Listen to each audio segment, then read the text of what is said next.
C'est donc l'information du jour dans notre région. Le pont Mathilde pourrait être rouvert à la circulation d'ici 3 à 4 mois, sous certaines conditions, pour les voitures seulement, et sur 2 fois une voie. C'est le résultat des premières analyses des experts qui doivent encore être confirmées.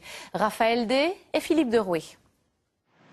Bien que fortement endommagé par des températures qui ont atteint jusqu'à 800 degrés, le pont Mathilde ne semble pas menacé de s'écrouler. Prudents, les experts attendent cependant de vérifier le fonctionnement des piliers et du tablier de l'ouvrage, ainsi que la résistance des aciers aux basses températures. La poursuite des investigations pour se rassurer sur l'ouvrage aujourd'hui et vérifier qu'il n'y a pas de risque sur l'ouvrage qui est sur l'île Lacroix. Deuxième partie, on regarde la faisabilité d'une circulation, d'une remise en circulation provisoire sur une partie de la largeur de l'ouvrage, d'où l'idée de mettre une 2 fois une voie si on peut le faire. Troisième domaine, donc la réparation définitive. Et on mène les 3 de front pour ne pas perdre de temps. Pour l'heure, les spécialistes ne sont pas en mesure de trancher entre la reconstruction de la travée endommagée ou sa réparation.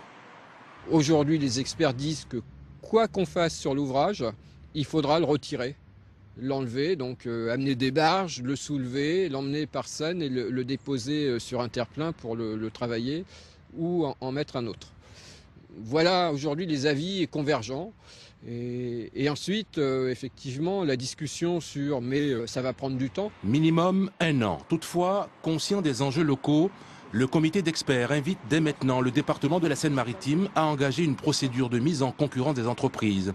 Objectif, faire les travaux nécessaires à un éventuel rétablissement partiel de la circulation aux seuls véhicules légers d'ici 3 à 4 mois.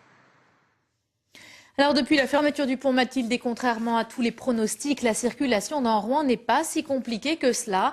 Les poids lourds sont détournés, les personnes se sont orientées vers d'autres modes de transport. La ville tente aussi de réguler le trafic grâce aux policiers municipaux et aux feux tricolores. Jean-Paul Lusseau et Philippe Derouet. En plein cœur de Rouen, le centre nerveux de la circulation. 15 caméras observent les points sensibles de la ville. La situation est donc appréciée en temps réel. Ici, bien sûr, comme tout le monde, on attendait une asphyxie générale le lundi de la rentrée des classes. Il n'en a rien été. La circulation, tout en restant tendue, n'est pas totalement engorgée. Depuis ces écrans, on observe une modification des habitudes. Le matin, on est sur 1 heure de décalage. Les gens partent beaucoup plus tôt, pensant également aussi forcément éviter les bouchons. Mais on a un report d'1 heure et une densité sur des axes qu'on avait moins avant. Tel boulevard, tel pont est fluide un matin, bien qu'embouteillé la veille, à la même heure. Chaque jour, on constate des comportements différents qui rendent la circulation difficile à anticiper. Les transports en commun sont plus sollicités par les usagers, mais pas sur toutes les lignes, seulement celles qui circulent librement sur des voies dédiées.